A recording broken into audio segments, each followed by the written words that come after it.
Thank you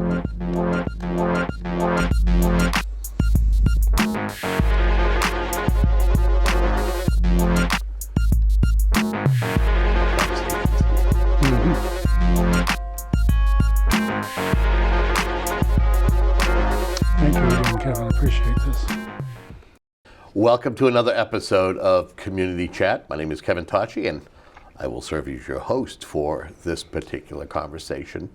This is one of a collection of interviews that we are doing. It is town election season. It's the political season locally, and we have done our best to speak to the candidates who will be on the ballot come April 29th, as elections will be Saturday, April 29th, at the Beaverbrook Elementary School. And the folks that we have been having discussions with, school committee, selectmen, and planning board. Joining us today to talk about their campaign for planning board is Mr. Bruce Hughes. Bruce, welcome to the conversation. Thank you, Kevin. Good to be here.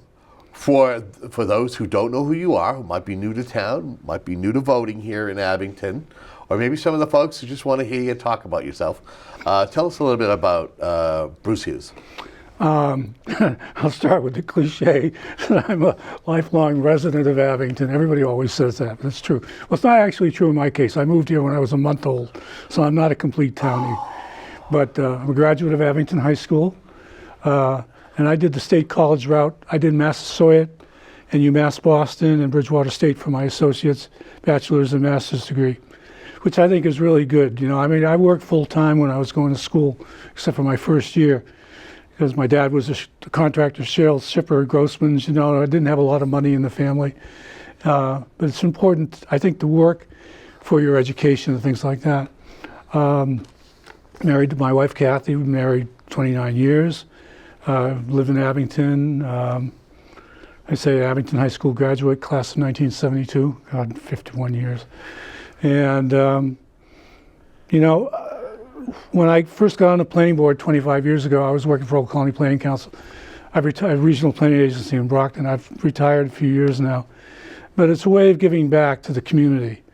I feel so fortunate to live in Abington and to have been educated in Abington, and I just feel fortunate to be able to give back. So serving on the planning board, and again, I thank the voters of Abington for electing me to 5 terms on the planning board over the years. It's just a way for me of giving back. So what is motivating you to seek a 6th term? What is it about the planning board that you're like, I want to continue serving? What is it about the you know, planning the future developments in town that you want to continue to do? Well, you know, Abington has changed so much since I was a kid. We used to have a lot of industry in town. Right down the street from me where Bay State Ice Cream was is now Bay State Housing and things like that. Where Volplex was is housing and things like that. But we still have industry in town. We still have wall sheet metal and a number of other facilities. We're also a transportation hub with FedEx and South Shore terminals and things like that. I don't think people really understand that until they go up 18. And there's a lot of land that's developable on Route 18 and things like that. We're not built out as, you know, as a plannee's term of reaching maximum development. We still have, believe it or not, and some people think that we are built out. We're not. We also face the challenge of the NBTA multifamily zoning district. We face the challenge of redeveloping our portion. We have 75 acres of the former Naval Air Station in Abington, and we face the prospect of developing that. And the planning board does have some say in all these things. And I think the thing that motivates me is that to see through a lot of these projects to be developed and to lend the skills. You know, I was a professional planner for 36 years. And I worked for private consulting firms, and then I worked for Old Colony Planning Council and Massachusetts Regional Planning Commission. So I think I have a certain expertise that I can lend the community. Yeah, it's interesting because that was my next question, is talk about your experience, and it kind of, you know, you naturally just kind of talked about what your experience is. Let's talk a little bit about a town master plan. Does Abington have one? Mm-hmm. And how often should a master plan, in your opinion, be updated? Well, This is, I can hold this up to the camera. This was the master plan update that was done in 2019 Okay. by our former town planner, Dan Crane, who did a great job. This was an update of something that was done, I think, in 2009. So it was a 10-year update. I think the state requires us to do a master plan. I think about 10 years is probably a good time frame to update that. But we can also update it in segments. We don't have to do the whole thing at one time. I think it's important that the master plan be a living document rather than a piece of paper on a shelf. I mean, this looks lovely. It's got a picture of Town Hall and the library on it and all that. I mean, a lovely cover doesn't mean anything unless the contents in it are actually implemented. Okay. Let's talk about your thoughts when it comes to the current and future residential and commercial development right here in town. Well, the biggest elephant in the room is the NBTA multifamily zoning requirement. And, based on the number of housing units in 2020, they're not asking us to build them, but they're asking us to zone them. I think that's very important. There was a great article in the Globe this morning about the town of Lexington being very proactive in that. And that was good that it was pointed out. But, Abington has the 40B development at 0 Summer Street and things like that. There is opportunity. I know there's a few subdivisions going on in a lot of Form A's. Form A is a project that doesn't require us to do much review or anything like that. It's just it's like a regular house built on a street. But there is a need for housing. Young families want to move into Abington. We've got this fantastic complex that we're sitting in here. Abington's been very proactive with the schools and the parks and things like that So it's a community that people want to live in. And you just can't shut the door and say, well, no, we can't have any more development and just stop people from living here. So I think that there will be housing development in town to meet the needs of people who want to move in here. Well, let's talk about that. You again, it's one of those things that you've kind of anticipated. The NBTA 3A zoning. How do you feel it's ultimately going to, in the long term, impact the town of Abington? Well, it's funny, when developers come into town, they always say there won't be any school kids. And I did some reading of the master plan for the new master plan for the base before I came in here. And right now they have 75 students in that whole complex. That's it? 75, that's all, 75 kids. So, which tells you that there's elderly people or young singles and things like that live there. I think that we will have children as a result of the NBTA multifamily zoning. I think that we will have children as a result of residential build out at the base. I think we will have children as a result of any new subdivisions that take place in town. And obviously the town has made the investment in this facility and constantly redoing the Woodsdale School and things like that. And I know I'm not running for school committee, but I have a little bit of knowledge of the subject. Can we talk a little bit about the former Naval Air Station? It's currently, there's a new master developer was selected not long ago. I want to get your thoughts on the new group, and do you happen to know what direction they're going to be taking this parcel land to redevelop it, and how's it going to affect this town? Well, there are 3 scenarios as far as the redevelopment of the Abington portion. One would be heavy residential, the other one would be mixed use commercial, and then the other one would be like industrial and things like that. And if you break it down, there's 75 developable acres. If it's heavy residential, most of that 75 acres will be developed as residential. And I've got the breakdowns in front of me here, but I think if it's commercial, it would be like 12, 12, and 12, or it's industrial, it would be 18, 18, 18. And it would be like 37 acres residential and things like that, as opposed to the bulk of it being residential. I think that you get more money from residential than you do for industrial commercial. So one would argue that one should be in favor of more residential development there. But again, it gets back to what we were just talking about. It does impact the schools and things like that. As far as the infrastructure and things like that, the Cross Parkway and things like that, the sewer and water would all come from Weymouth. So that wouldn't impact the infrastructure, wouldn't impact the town of Abington per se. But the land is still in Abington. What steps would you say should a board like the planning board do to encourage economic development? Well, right now we have developable land on Route 18. You know, we have that big construction site where they park all the pipes and stuff like that right now. The Christmas place and the pool place is just closed. And that site will be redeveloped at one time or another.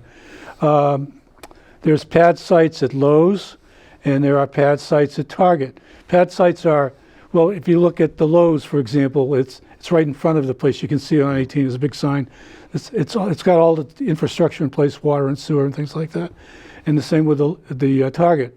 You know, one thing that I'd like to see, and this is interesting. I'm not advocating what Weymouth has south of the town, north of the town line, but you look at all the development that they have around the train station. Now that's ultra high rise, but I think the Route 18 right now is zone industrial, primarily commercial rather, and a little bit of industrial. I think if we were to look at rezoning that along the lines of what Weymouth did, but not with the ultra high rises, but to include a mix of residential and commercial there, I think that would be the best use of that GOCO. I think it's GOCO, the contractor site, and potentially the pool place. I mean, that would give us revenue from the commercial and also provide more places to live and potentially meet the requirements of the NBTA as far as the multifamily zoning. Let's talk about your expertise, 25 years on the planning board. How have you strived to find a middle ground when it comes to development and environmental concerns? Is there an art to that? Well, there's always a need for open space. And I mean, in the master plan update, they talk about parkways and things like that, bicycle paths and things like that. So there's a need for open space. There's a need for, continuing park. Sean Riley once said that the cheapest way to prevent development is for the town to buy the land. But the CPA committee, Community Preservation Act committee, only has a limited amount of money. CPA is housing, open space, recreation, and what's the third?